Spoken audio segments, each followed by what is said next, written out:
I haven't even started the damn video and I was already crying. So, and I guess it's really dark in here. It looks like a potato is taking the video, or like I have an Android. No hate to the Android users, but like I have an iPhone, so it should like better. Maybe let me get close to. Okay, that looks a little better, but I look horrendous. Okay, so month 5 was very short. I'm finding that the time going on is a very hard on. Like, I've been following a lot of Reddit pages that talk about like that the second year is the worst. I'm not even through the first yet.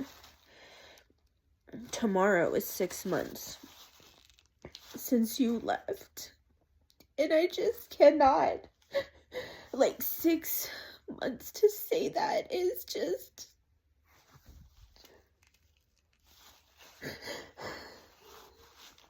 I don't even feel like my heart is in my chest, but like whatever's there occupying that space. Just when I say 6 months without you, it hurts so much. Like it just, oh, it feels so offensive to say it, you know, to say it's been 6 months without you. And oh, I felt like those people, like, I feel cringe because it's like, oh, you film yourself crying, and it's like, it wasn't the intention, but therapy has taught me great tools, and one of those tools is that you cry when you feel like crying. And yeah, let's see. Let's get collected here. The holidays were hard as F, bro. Hard. Thanksgiving. Did I post? Okay, so Thanksgiving came after your 5 month.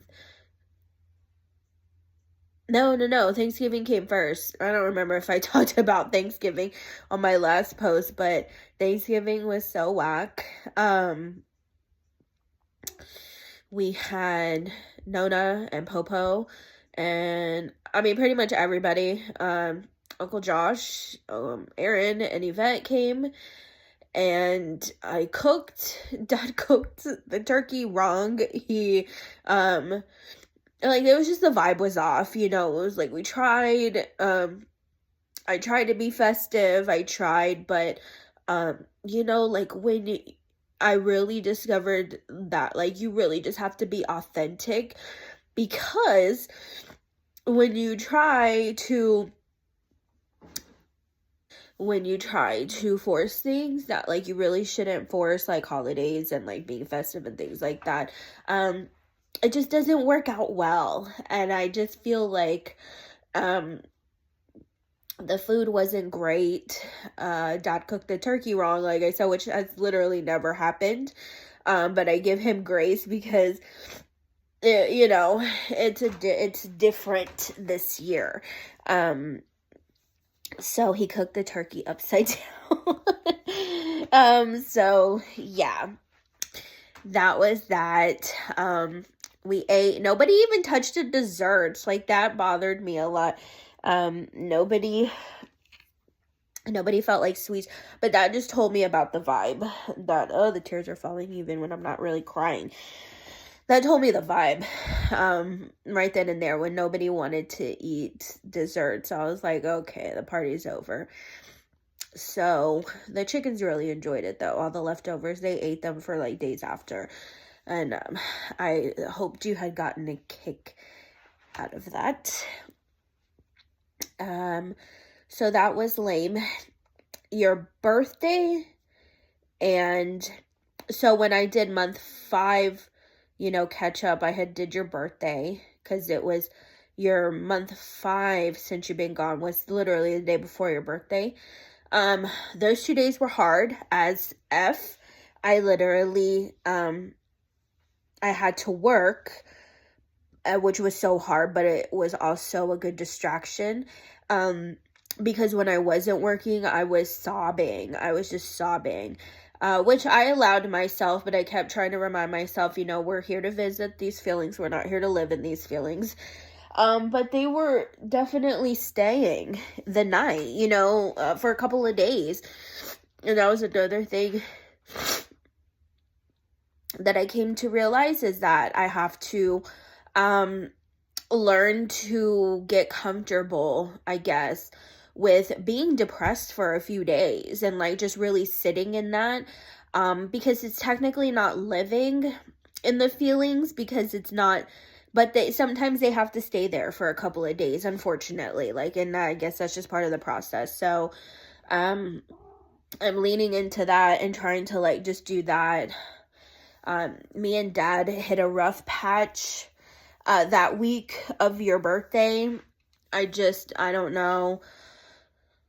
It could have been me, it could have been him, could have been both, but we had a really rough couple of weeks. And I guess that could have fallen into the depression thing. So we were just really not talking, which was not helping the way I was feeling. Then Christmas came, and Christmas fucking sucked, because you weren't here. Gamma had put stuff in your stocking for you. I was in such a shit mood. I didn't put nothing in nobody's stocking. And nobody got anything from me. Gamma thankfully came through with that, and she put some stuff in all of our stockings when she came over. So she had put some stuff in your stocking for you, and so I went and I put that on your altar for you. And that was so fucking hard, to have, this stuff that, you can't, and then I struggled so much wanting to buy you that pajama set that you always had wanted, that you have been talking about for a couple of years. Before, a couple of Christmases before, you said you wanted that pajamas that with the candlestick. Oh, it was very Ebenezer Scrooge. And then I struggled with buying it because on the one hand, I want to honor you and I want to buy you stuff. And then on the other hand, I'm just me, I don't like to accumulate junk. Not junk, not that it would be junk, but I just don't like to accumulate a lot of stuff. I go through declutterings very often. Gamma is the hoarder, not me. And then I struggle with thinking about how I'm just gonna buy you this stuff, and you're never gonna use it, and then I'm just gonna have it. And what am I supposed to do with it? You know what I mean? Keep it, and then I'm gonna keep it, and then when I die, who's gonna take it? Nobody. So it's I started thinking about stuff like that, doing these things, and so okay, it is such a freaking struggle, bro.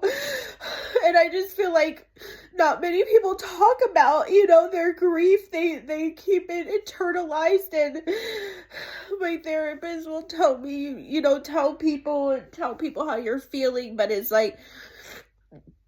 honey, oh my God. But it's how do you tell people that you're depressed? They know you're depressed, you know what I mean? Your child passed, people know I'm depressed and know I'm sad. I mean, nobody has to ask me that. They know. So to me, I'm always what's the point of telling them that I'm sad? Duh, y'all know I'm sad. But the layers of sadness is something that's very new to me. You know, that dealing with that kind of stuff, you know, thinking about like, oh well, you know, I could buy you all this, you know, I could buy you a gift every Christmas, and I mean, bro, let's be real, you died at 23, you know what I mean? I'm 40. Chances are I probably have a lot of years left, you know, and I'm just gonna buy that stuff and accumulate it. Like, it's fucking, like, you know. And then I start thinking about other stuff, like, you know, I think about the future, which I shouldn't think about, I don't know, but I think about how potentially I could be left alone, you know, at the end of it all, like, when I'm an old lady, you know, if it happens naturally, which, gosh, it's like, I hope it does, because, like, I think about if I go first before Gamma, then she's gonna feel exactly what I feel right now, and I do not want her to feel that, like, at all. I would never want her to, so, like, I'm hoping that it'll work out that way to where, you know, she will go at a nice ripe old age of like 120, like nothing crazy, you know, but like that she'll be the one to go, but at least stay with me, you know, for a while, and then, you know, I'll just deal with it. But like, this is the kind of shit, you know, that like I'm dealing with right now. The things that I'm thinking about right now, and it's just, I struggle so much with being like, it's only been 6 months, but also it's been 6 months, you know, because depending on, I guess, who you are and what the situation is, 6 months is either a long time or it's a short amount of time. So I don't know how to gauge it, but I just,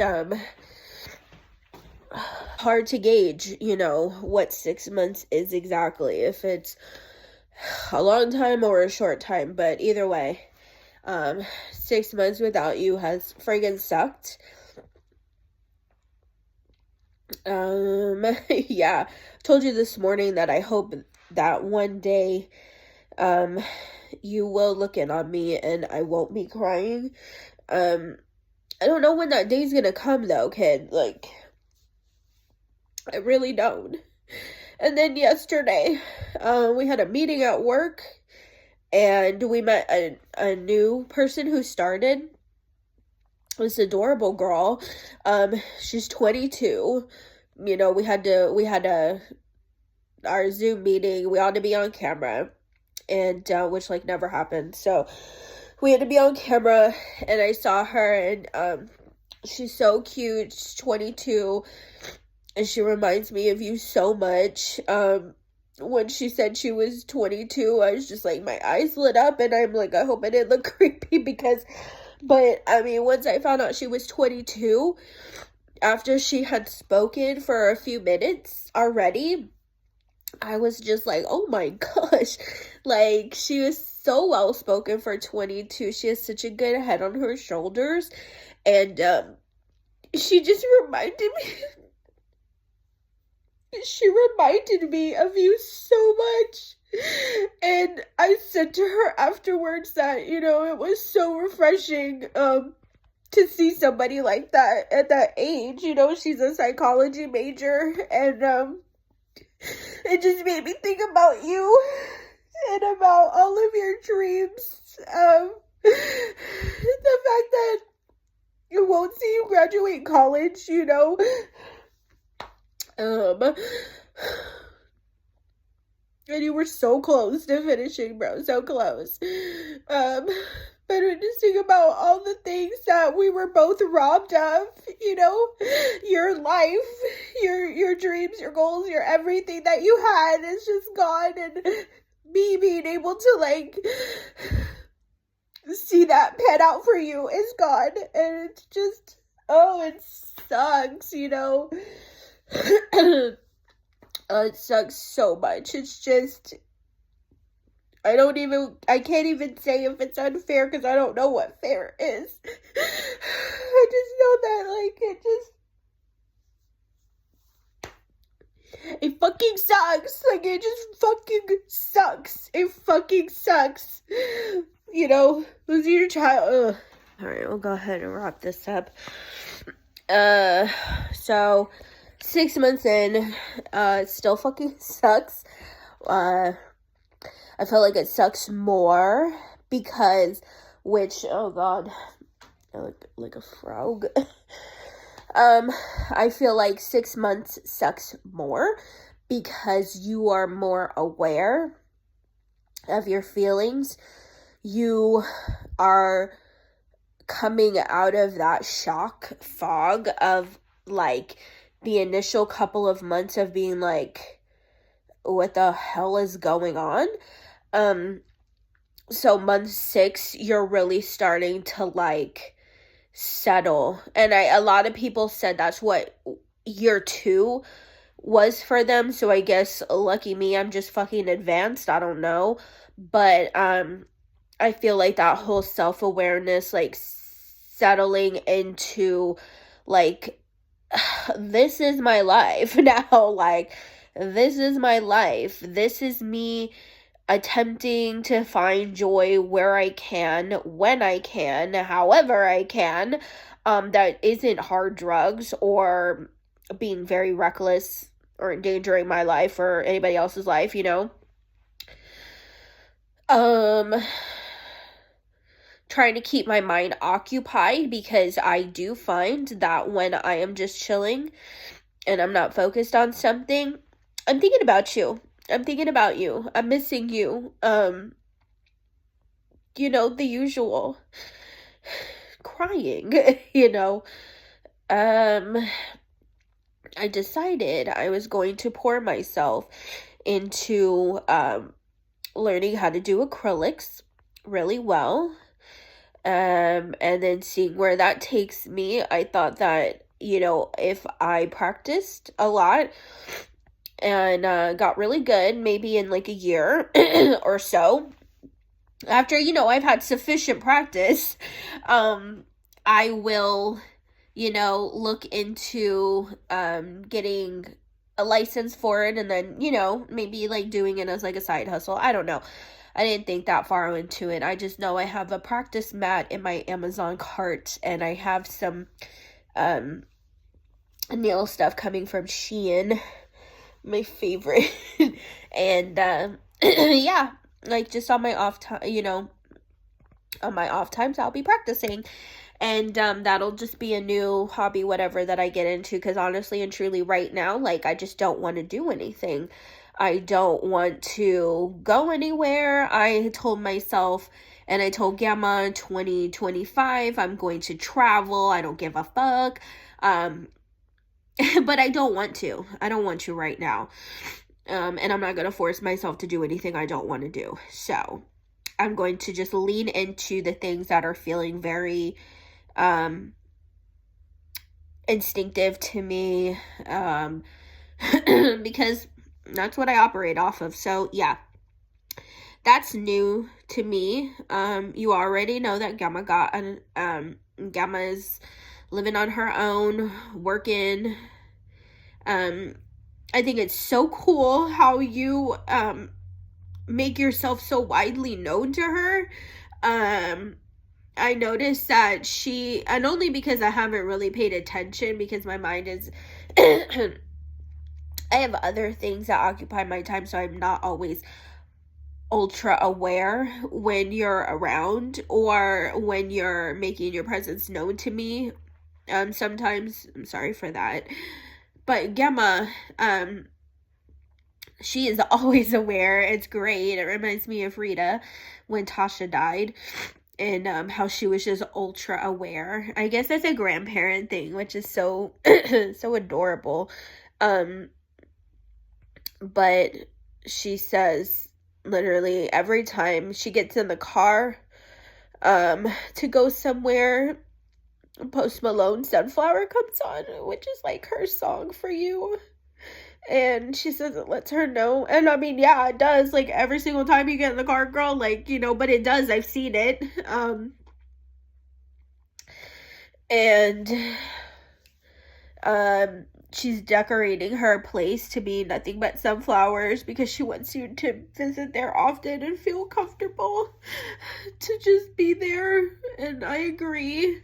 She said the other night she was watching TV and sitting on the couch and that she smelled you right next to her, and I just thought that was so cool because y'all used to love to do that, just sit and watch TV together. We all did.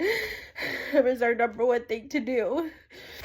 So I just think it's really cool, you know, how you're showing her, because I remember in the beginning, you know, she was so sad because she kept saying, I don't feel her, I don't think she's coming around, and I was just like, girl, please, Tana not coming to see you, like, that's ludicrous. Like, of course she's coming to see you. And you were, it's just probably, like, you know, she wasn't really, like, knowing what to look for, but now she does. So, yeah. So, in conclusion, kid, month 6,